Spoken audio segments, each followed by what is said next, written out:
Oh my word. I don't even know what to say right now.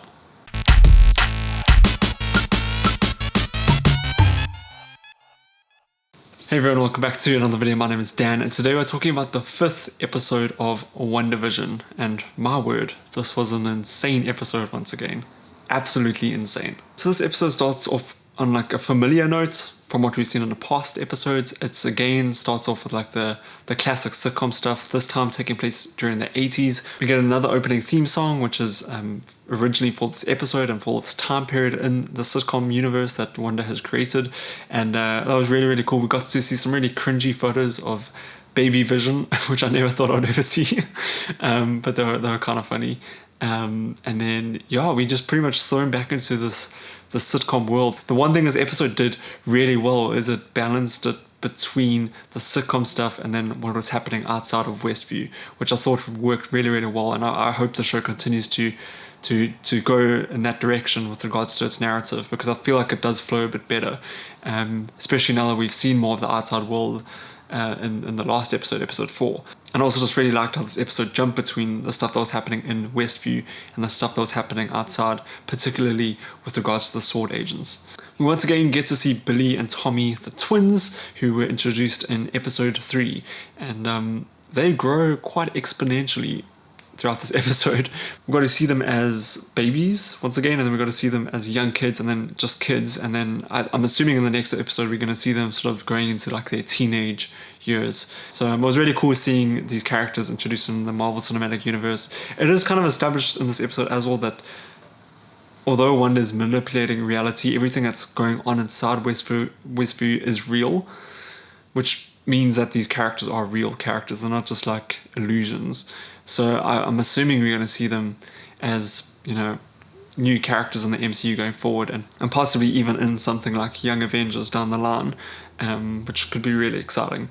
We also got to see Sparky the dog, which is a character from the comic books as well, and that was really, really great. I really liked his inclusion in this episode. He does sadly pass away, which I was actually a little sad about, but he could come back. I feel like he might come back. I feel like the twins might have a hand in bringing him back to life in the next episode.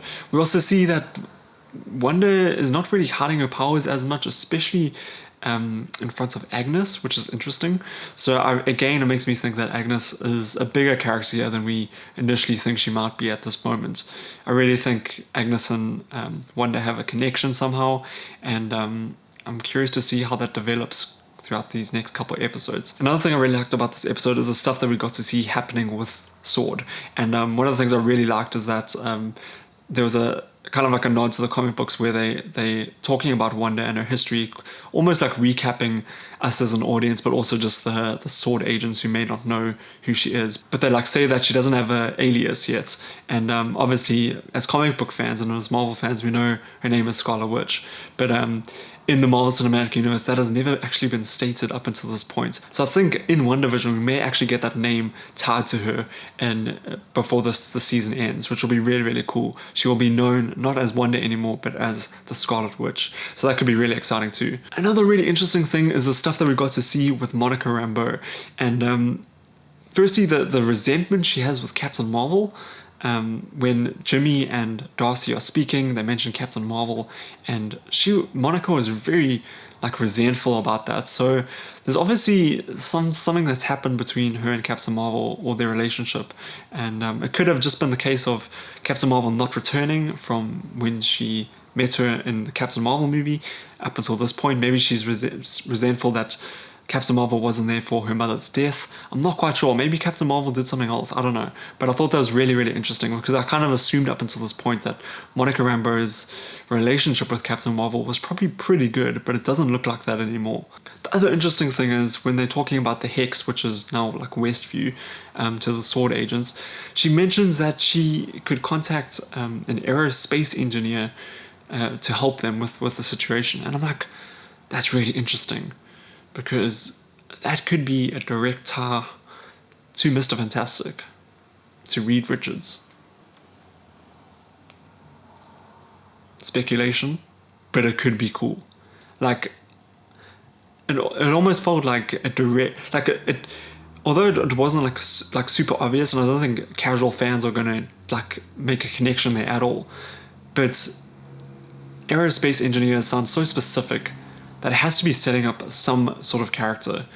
And I don't think it needed to be included unless it was a character of great significance, which makes me think this could be that in this first season of WandaVision, this could be the first time we see Reed Richards in the Marvel Cinematic Universe. And my theory is, I'm going out on a limb here, but I'm going to say that before the season ends, we're going to see John Krasinski as Reed Richards in WandaVision. That's my hunch. I don't know. I could be completely wrong, but that's me speculating. Anyway, then another really exciting thing about this episode was the way that Wanda actually exits Westview and she confronts the sword agents.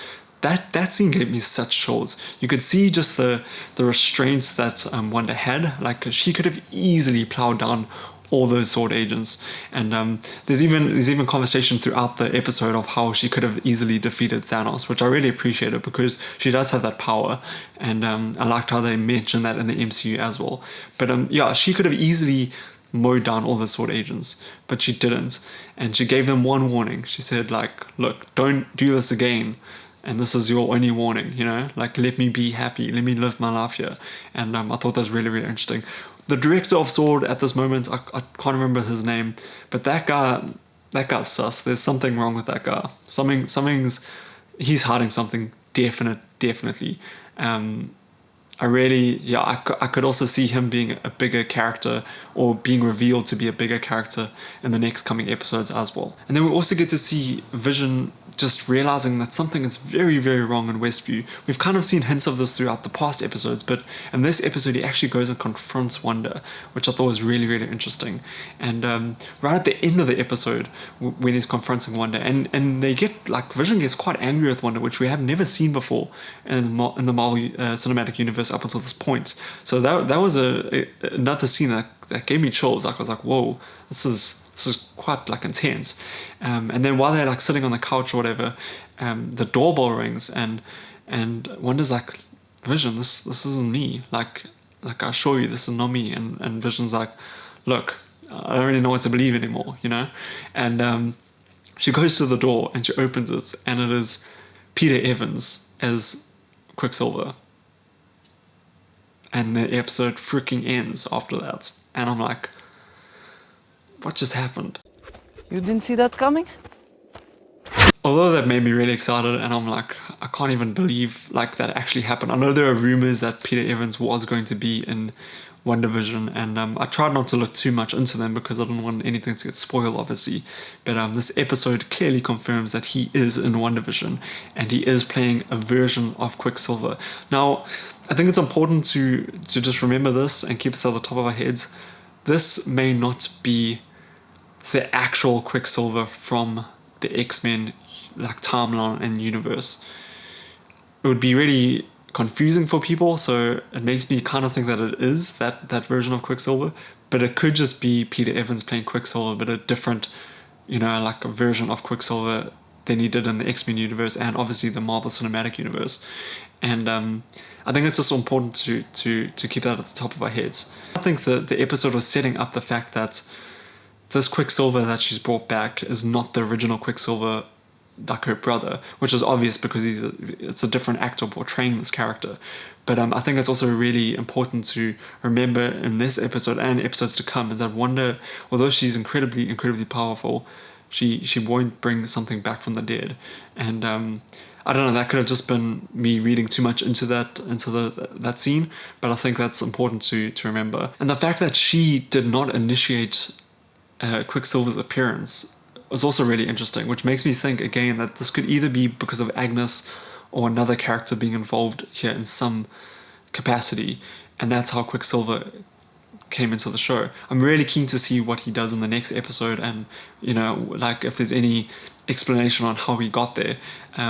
But his appearance looks pretty similar to the X-Men universe appearance, which makes me think it is that version of the character. But it's he also does have a different accent in this show, in this season. But I mean, they all have different accents in Westview anyway, or at least Wanda does. She's like super American in Westview compared to her American Russian outside of Westview. But yeah, like Quicksilver's accent in this was different to his accents in the X-Men films. So I'm really confused about that cameo. I think it's really, really cool, but it does give me a lot of questions. Like, is it the X-Men version of that character? Is it just Peter Evans returning to play Quicksilver, but a different version of Quicksilver from his appearance in the Fox universe? Or is it someone else appearing as a Quicksilver to Wanda that isn't actually Quicksilver at all? So I got a lot of questions, but this episode was really, really good. It was really, really good. As I said at the beginning, it balanced the sitcom stuff and the sword stuff really, really well. I really like Jimmy and Darcy once again in this episode, and I love their chemistry with Monica. They're making like a really cool little trio at the moment, and I really cannot wait to see the rest of these episodes. They're getting super exciting now.